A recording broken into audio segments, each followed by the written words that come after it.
Welcome to the EURAXESS interview with Professor Maria Leptin, President of the European Research Council. My name is Leonie Nagarajan, and together with Dr. Tatas Protosudamo, I represent EURAXESS ASEAN. We have also Dr. Judith Erika Magia, country representative for EURAXESS Japan, here with us. And we are delighted to welcome you, Professor Leptin, to today's short interview. We have prepared a few questions for you after an exciting panel discussion, which you had with NUS leadership on the topic of the role and importance of frontier research. For those amongst us, you, the audience, who have not heard yet about the European Research Council, the European Research Council was founded in 2007 by the European Union and is the premier European research funding organization for excellence frontier research. So, Professor Leptin, we heard you earlier with NUS leadership. What are the key takeaways from this discussion? Well, we discussed many things, and it was really very exciting. I think the key takeaway was that everybody found it very easy to agree that what we call frontier research, but you could also call basic research, the wording, or blue sky research, the wording is not so important. What is important is that it's curiosity-driven research, driven by the ideas of the researchers themselves, that is important, and that our culture needs it, our wealth needs it, our countries need it. So that was one thing that I think it was interesting to see how much agreement there was on that and how many good examples there were. And the other thing that I found interesting to hear, that I don't hear so often, is the agreement that research is special in the sense that it requires passion and commitment and patience and frustration tolerance. And again, there were a number of examples for that. And so I think those are the two big things I can think of immediately. But as you remember, there were lots of interesting points. Thank you so much. May I ask you again, you mentioned there is a German term for research, Wissenschaft, which has a different connotation. Maybe you can elaborate a little bit on this? Yes, so very often when we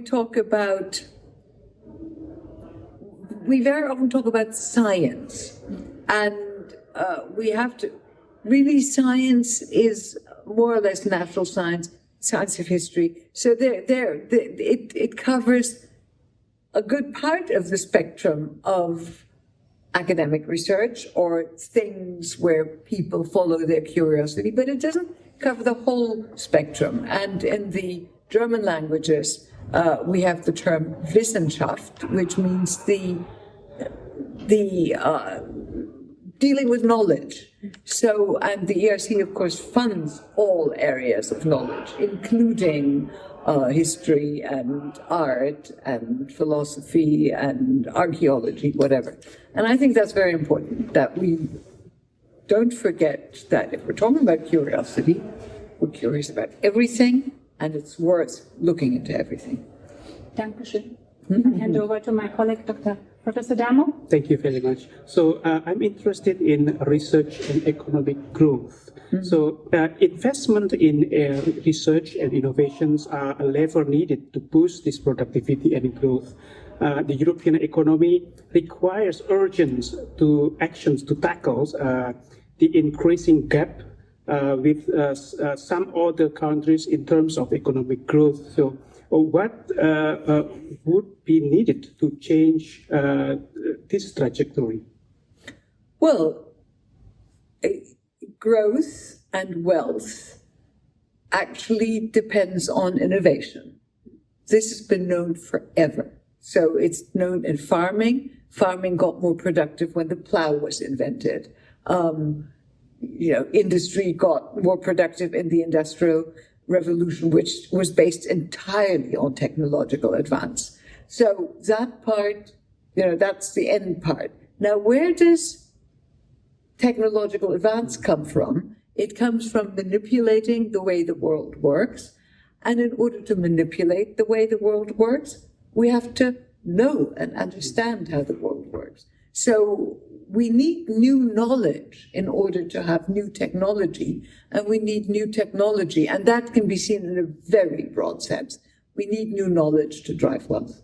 So I think there's so many examples for a very clear pipeline from knowledge generation for reasons that nobody's thinking about what might come out in the end, and important stuff coming out.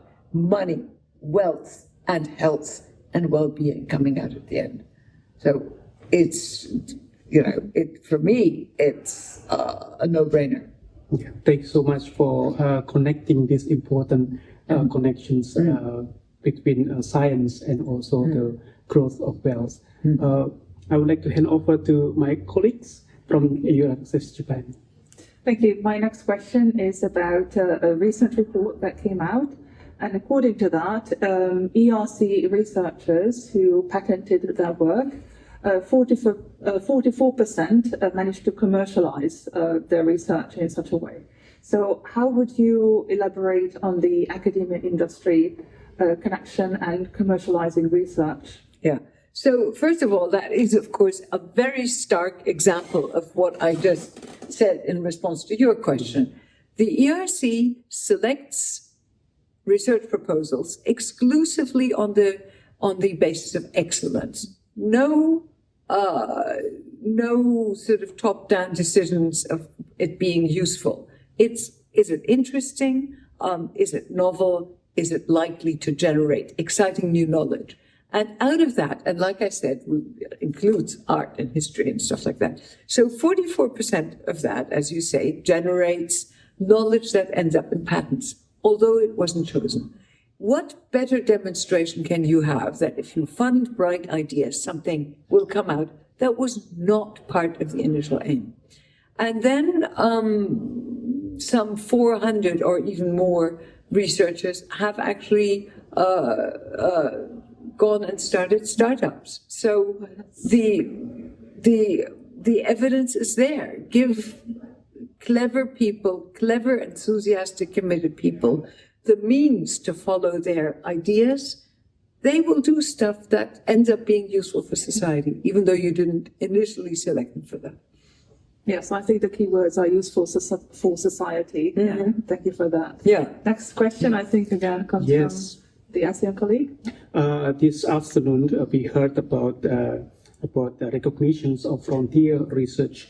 Currently, we often rely on the quantitative metrics like citation counts, publication numbers, and so on. So, in your opinion, what strategies we can implement to incorporate more qualitative aspect into this evaluation process? Yeah. So, of course, quantitative metrics are nice and easy. You can measure and you can count. The trouble is, you often measure and count the wrong thing. So what we've done at the ERC is we've looked at how we assess people, and we've changed that completely. So for one thing, we ask the researchers, we of course have to judge whether the researcher is capable of carrying out the research they propose. So we have to have some kind of record of what they've done. And we asked them to list 10 items, and that item we don't define further. In some fields, that'll be a scientific publication. In my field, biology, it'll be a publication most of the time. But in others, it may be a code they've developed, or it may be a database they've generated, or it may be an expedition they've run, which, discovered new things. So we allow them to say what they think has been important for them to drive the field forward. And then we ask them for a short narrative for each one, saying, what is it? Why do you list that one? What is it that drove the field forward from your research? So that goes away from metrics, and it also actually makes it easy for the panels to see what these people have achieved. So it's not easy, but, assessing good people isn't easy. It takes an effort. And so we hope that our panel members simply take that effort. Thank you so much.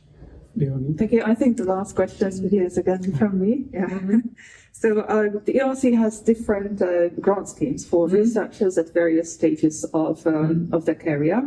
And the recent proof of concept research scheme had 134 researchers who received the grant, if I'm not mistaken. Yeah. And I'm just wondering, how would you, what kind of advice would you give to scientists who want to turn their science into practice?